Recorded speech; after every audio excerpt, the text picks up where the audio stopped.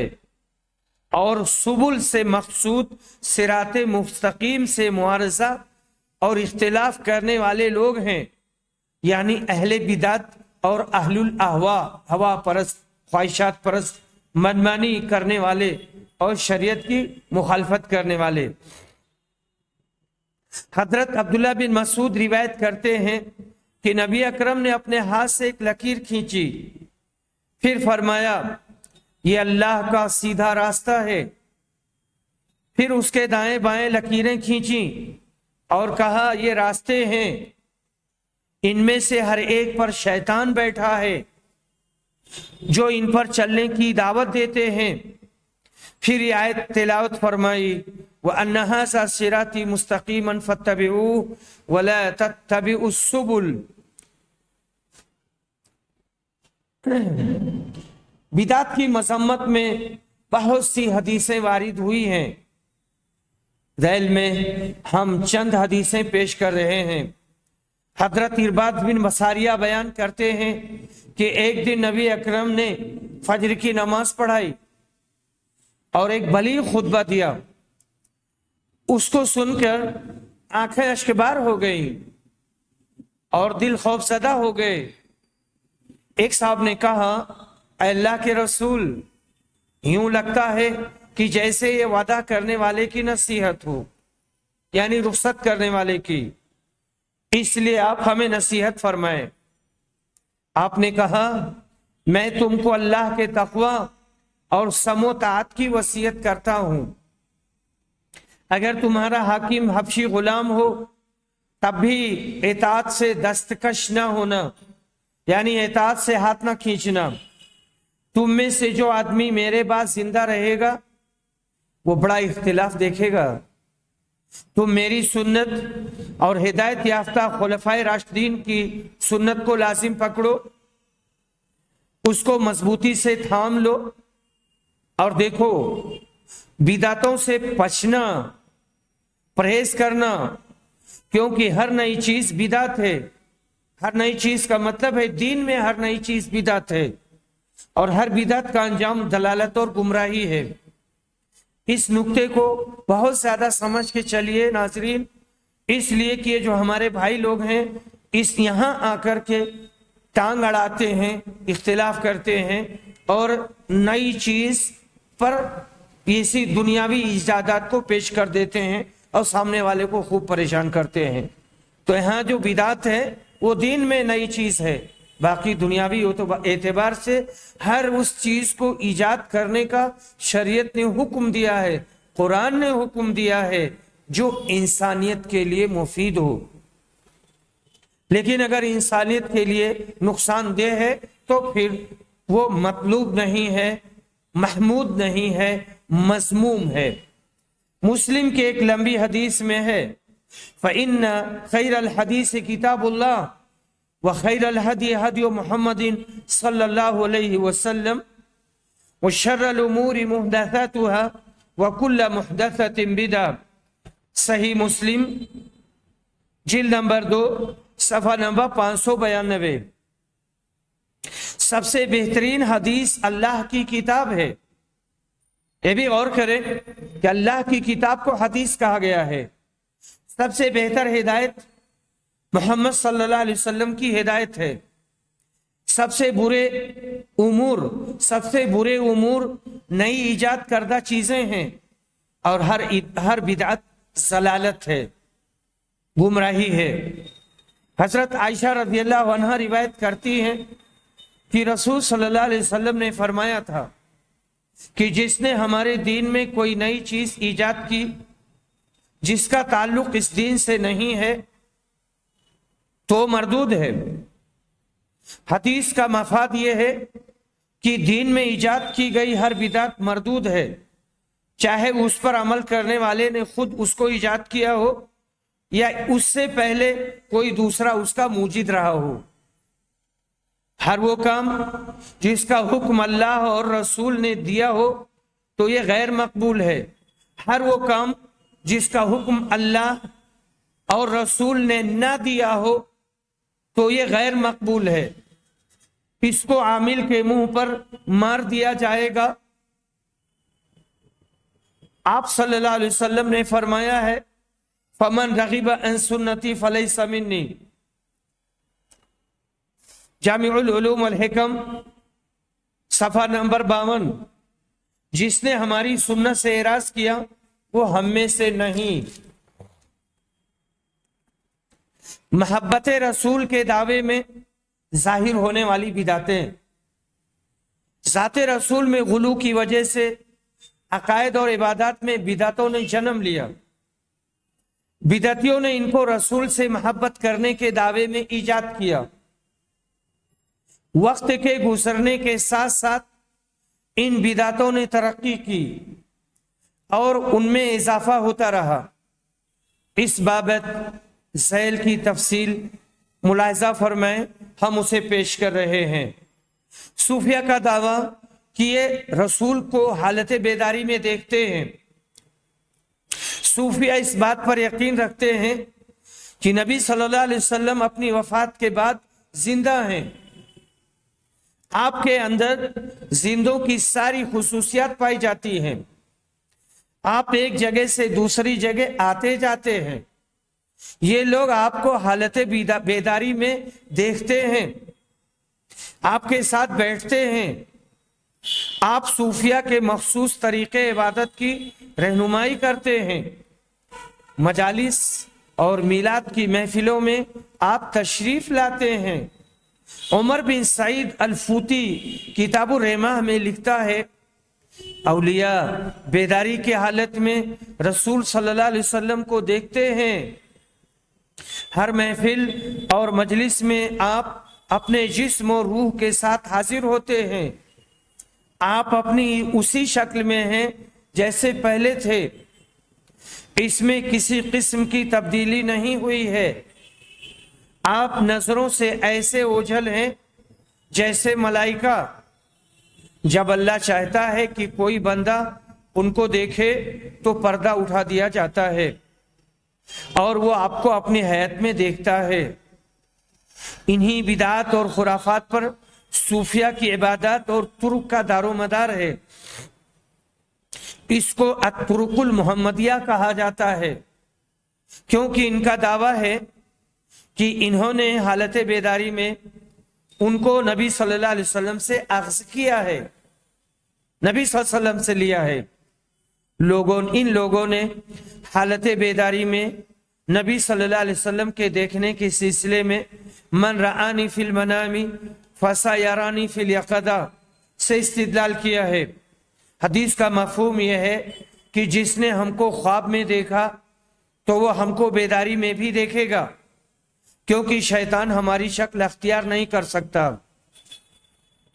بخاری جلد نمبر 9 صفحہ نمبر 42. لیکن ان کا استدلال باطل ہے، غلط ہے. علامہ سیوطی لکھتے ہیں کہ یہ حدیث اس مفہوم پر دلالت نہیں کرتی ہے جسے انہوں نے اخذ کیا ہے. حدیث میں کئی معنی کا احتمال ہے. اس کی تفصیل یوں ہے: نمبر 1، جو آپ کی زندگی میں ایمان لایا پر آپ کو نہیں دیکھا اور نہ دیکھنے کا سبب یہ بنا کہ وہ دور تھا، تو یہ حدیث اس بات کی بشارت دیتی ہے کہ آپ کی زندگی میں جو مومن تھا اور آپ کو نہیں دیکھا ہے وہ آپ کو حالت بیداری میں آپ کی وفات سے قبل دیکھے گا اور وہ آ کر آپ سے ملے گا. نمبر 2، وہ اس خواب کی تعبیر اس کی صحت و صداقت کو حالت بیداری میں دیکھے گا. نمبر 3، وہ حالت بیداری میں آخرت میں آپ کو دیکھے گا. اس خواب کے دیکھنے والے کے لیے اس میں بشارت ہے کہ وہ ایمان کی حالت میں مرے گا. یہ 3 معنی علامہ سیوطی نے بیان کیا ہے. نبی صلی اللہ علیہ وسلم کا غیر مشروع وسیلہ لینا. صوفیہ نبی صلی اللہ علیہ وسلم کی ذات اور جاہ کا وسیلہ لیتے ہیں. آپ کے واسطہ سے اللہ کی قسم کھاتے ہیں، آپ سے فریاد طلب کرتے ہیں اور ان کے سامنے اپنی ضروریات پیش کرتے ہیں. نبی کا وسیلہ جائز وسیلہ، ناجائز وسیلہ. بغیر وسیلہ کے کوئی بھی کام نہیں ہو سکتا. وسیلہ تو مطلوب ہی ہے، لیکن جن وسیلوں کا ہم انکار کرتے ہیں یا اہل الحدیث جن وسیلوں پر نکیر کرتے ہیں، اعتراض کرتے ہیں، انکار کرتے ہیں، یہ وہ وسیلے ہیں جو قرآن سے ثابت نہیں ہیں اور حدیث سے ثابت نہیں ہیں. اللہ اور اس کے رسول نے اس کی تردید کی ہے، اسے منع کیا ہے. جائز وسیلہ، آپ پر ایمان اور آپ صلی اللہ علیہ وسلم کی اطاعت و فرما برداری کا وسیلہ لینا. آپ پر ایمان اور آپ صلی اللہ علیہ وسلم کی اطاعت و فرما برداری کا وسیلہ لینا، یہ وسیلہ ہر مسلمان پر ہر حالت میں فرض عین ہے. عام طور سے ہمارے بھائی لوگ کہتے ہیں کہ تم لوگ وسیلہ نہیں مانتے، تم لوگ بندر ہو، کود کے چھت پر چڑھ جاؤ،